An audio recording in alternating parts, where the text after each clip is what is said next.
das ist einer der schönsten Momente meines Lebens, den ihr mir damit beschenkt habt. Ganz herzlich. Im schönsten Stadion der Welt, die besten Fans der Welt. Ich begrüße die Fans von Borussia Dortmund. Hallo und herzlich willkommen zu eurem Feiertagsmagazin. Heute habe ich keinen aktuellen Spieler, dafür aber eine wahre BVB-Legende. Neven Subotic ist bei mir. Neven, schön, dass du da bist. Wie geht's dir? Freut mich sehr. Vielen Dank. Geht mir gut. Ich bin gut erholt. Sehr schön. Und auch sehr erfreut darüber, jetzt mal wieder hier einen Rückblick zu machen auf den BVB. Ja, sehr schön. Du bist aktuell ohne Verein. Ich nehme an, das erlaubt dir einige Zeit in deiner Wahlheimat Dortmund zu verbringen. Wie genau sieht das bei dir gerade aus? Führst du Gespräche? Hast du irgendwelche konkreten Pläne für die Zukunft auch im Fußball? Ja, das Gute ist, in Amerika sagt man Free Agent. Ja? Klingt ein bisschen besser als, als vereinslos, weil ich ja auch jetzt in meiner Situation einfach volle Freiheiten habe, was nicht verkehrt ist. Ich habe ja einerseits mein sportliches Standbein, wo ich auch weiterhin in Gesprächen bin. Das, was ich bisher wahrgenommen habe an Angeboten, war entweder total absurd, wo ich mir dachte, die kennen mich gar nicht. Das passt gar nicht. Manche Sachen hätten vielleicht gepasst, aber haben mich dann dagegen entschieden oder der Verein hat sich dagegen entschieden. Also weiterhin im Profi-Modus, was das betrifft. Ich trainiere dann zweimal täglich, habe noch mein Programm. Abseits des Platzes hast du auch sehr viel mit deiner Stiftung zu tun. Darüber sprechen wir später auf jeden Fall noch. Jetzt erstmal hier wieder in auch deinem alten Wohnzimmer. Die Süd im Hintergrund, auch wenn sie gerade ein bisschen anders aussieht. Was für Gefühle hast du, wenn du hier reinkommst und das nochmal siehst? Als bräuchte ich, um diese tatsächlich zu empfinden, einfach eine ruhige Minute. Es ist, ich glaube auch noch immer, es ist zwar mein altes Wohnzimmer, in dem ich war, aber etwas, was ich noch immer mit mir trage. Und das spüre ich vor allem, wenn ich hier bin. Ich habe ja auch und wohne auch weiterhin nicht weit von hier, dann auch in den letzten Monaten meine Laufwege direkt hinter dem Stadion gemacht, in der Finnbahn, und bin dann jedes Mal hier vorbei. Und ja, das ist schon auch von außen ein richtiges Koloss, und das macht Spaß, immer wieder mal dran zu denken, was hier alles passiert ist vor, das Lustige dann, wie du auch selbst weißt, vor mittlerweile 10 Jahren. Das ist eine Weile her, stimmt. Boah, geht die Zeit schnell rum. Und jetzt wollen wir mal zurückgucken in diese alten Tage, wollte ich gerade sagen. So lange ist es aber gar nicht her. Das war nämlich deine Rückkehr als Unionsspieler dann schon. Februar 2020, auch schön, noch eins der letzten Spiele wirklich vor vollem Haus. Und so wurdest du empfangen. Ihr habt deutlich verloren und trotzdem diese Szenen nach Abpfiff, und wir wollen einfach mal reinhören in diese Stimme.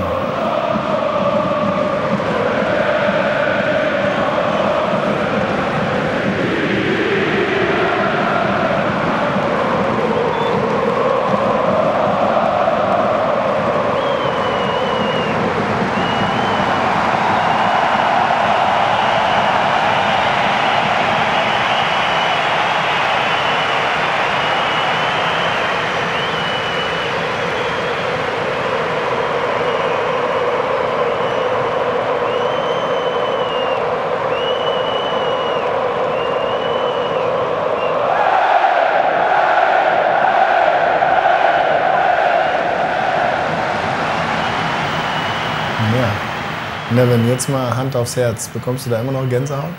Absolut. Das Krasse ist, wir gucken ja hier auf den Bildschirm, und das gibt ja auch mein Gefühl wieder, man sieht kein Ende nach oben. Es ist einfach eine Menschenmasse, die größer ist, als man sich das vorstellen kann. Und auch als ich da war, ist überall Menschen, die mich in dieser besonderen Art und Weise wertgeschätzt haben. Das ist ein unglaubliches Glücksgefühl, worauf ich auch jede Möglichkeit, die ich habe, in diesem Kontext auch nochmal ein ganz großes Dankeschön sagen möchte. Denn das ist einer der schönsten Momente meines Lebens, den ihr mir damit beschenkt habt.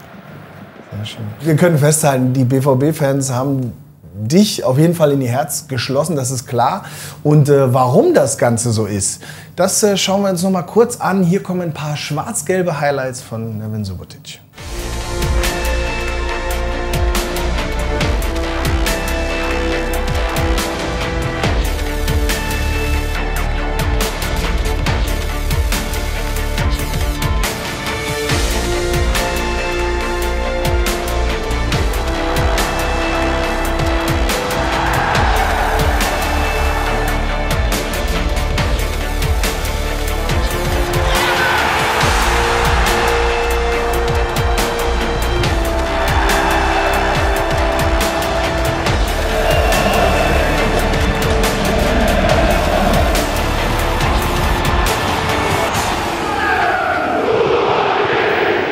schon schöne Bilder, würde ich sagen. Wenn du dir das aber anguckst, würdest du sagen, da gibst du diesen einen Moment, wenn du an deine Zeit hier denkst, der kommt dir immer wieder vor Augen? Diese eine Szene, wo Nevin mittendrin war?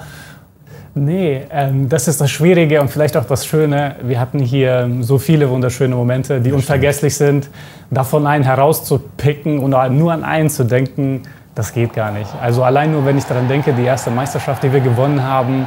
Ich habe natürlich Bilder auf dem Platz, ich habe Bilder mit Abpfiff.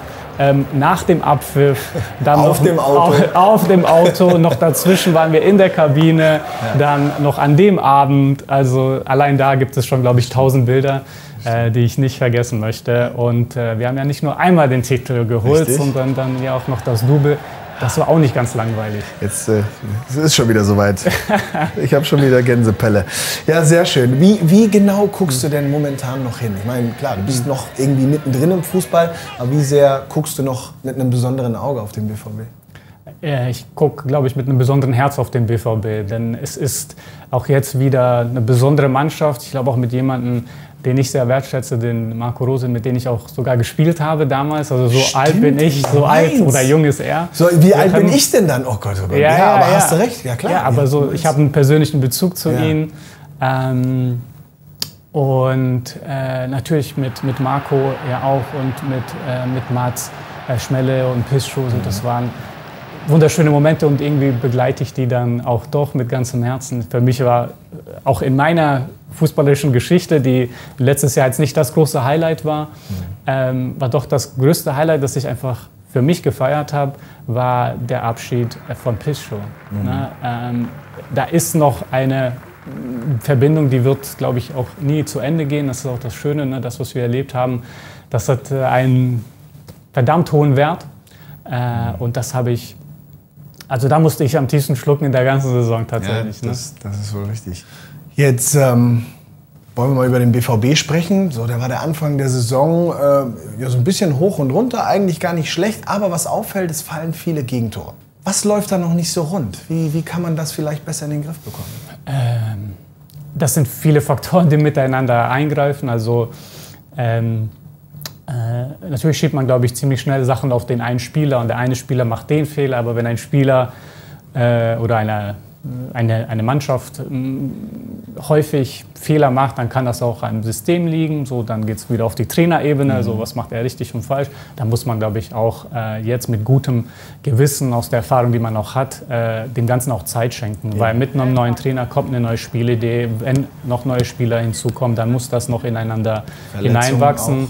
Verletzungen kommen hinzu, absolut, was das Ganze nochmal erschwert. Ich finde das dementsprechend jetzt nicht übertrieben, als müsste von heute auf morgen sich was verändern. Schön wäre es, wenn es so eine Lösung gäbe. Ja, dann wären wir irgendwie beim Zahnarzt. Ja, dann hätten 4 Millionen Zahnärzte. Also so viele gute Trainer gibt es nicht. Da müssen wir schon dem Ganzen auch Zeit geben zu wachsen. Und ich glaube, dann besteht auch die Möglichkeit, nochmal wirklich diese Generation dann nochmal ganz oben zu etablieren. Aber das geht nicht, wie wir das auch in den letzten Jahren kennengelernt haben, indem wir alle 3 Monate nochmal alles neu in Frage stellen, sondern man muss auch Vertrauen schenken, vor allem am Anfang. Und hoffentlich wird das die Mannschaft und dann noch der Trainer zurückzahlen. Dann wollen wir damit am liebsten natürlich am Sonntag anfangen. Was erwartest du denn für ein Spiel zwischen den beiden Mannschaften? Brutales Pressingspiel von beiden Seiten. Also sicherlich werden wir, das Problem, wenn ich wir sage, dann meine ich auch die Eisernen, bei denen ich auch dazu gehört habe, aber in diesem Kontext ja vor allem auch primär den BVB den Ball haben und die Berliner werden den Ball auch hergeben und sagen, Jungs, spielt gerne. Und die werden einfach nur lauern auf den einen Fehlpass, um dann blitzschnell umzuschalten. Von daher wird das jetzt sehr strategisch sein. Das Schwierige im Fußball, wie wir auch immer merken, ist, von viel Ballbesitz kommt nicht unbedingt ein Tor und diese Lücke muss dann geschlossen werden durch Kreativität und auch Umschaltevermögen, eine Dynamik da rein. Da haben wir geile Spieler, ja, die das auch machen können, die das jetzt dann aber auch auf den Platz bringen müssen. Eigentlich würden wir dann jetzt in eine Schnellfragerunde gehen. Aber es gibt Themen, die brauchen einfach ein bisschen mehr Zeit und die wollen wir dir auch geben. Du beschäftigst dich oder wie sagt man so schön, du engagierst dich seit einigen Jahren mit deiner Stiftung in Afrika, vor allem in Äthiopien. Da herrscht ja gerade eine recht schwierige Situation vor, aber du hast auch vor gar nicht so langer Zeit verkündet, ihr wollt jetzt auch in die Nachbarländer so ein bisschen das Ganze erweitern. Nimm uns da mal mit. Was plant ihr da? Worum geht's da? Was passiert da jetzt in der nächsten Zeit? Also wir sind schon in der Umsetzungsphase und haben neue Partner jetzt zusätzlich dazu gewonnen. Einer in Kenia und einer in Tansania. Auch da entsprechend, wir sind nicht in den Städten, sondern wir sind in den ländlichen Regionen und dort eben, wo die Menschen keinen Zugang zu sauberem Wasser haben. Und beide Länder haben eine große Bevölkerung, über 45 Millionen beide. Und ein großer Teil davon ist ohne Wasser. So, es ist ein Menschenrecht, also muss auch aus diesem Recht Realität werden. Und dafür sind wir mit unseren Unterstützern dann an Bord und versuchen, dieses Menschenrecht dann auch zu realisieren. Wie ich finde, und das habe ich dir schon ein paar Mal gesagt, eine starke Sache, vor der man nur den Hut ziehen kann. Das war's dann auch schon wieder. Ich glaube, das ist eine schöne Sache zum Abschluss. Nevin, alles Gute, nicht nur für dieses Projekt, aber natürlich auch dafür, für dich persönlich, auch die fußballerische Zukunft. Und ich bin schon ganz gespannt, wo dich deine Reise hinführt, aber da mache ich mir keine Sorgen. Das war's dann vom Feiertagsmagazin für dieses Mal. Wie ich fand, ein ganz besonderes und ich freue mich dann schon wieder aufs nächste Mal. Ich hoffe, euch hat's gefallen. Bis dann. Ciao, ciao.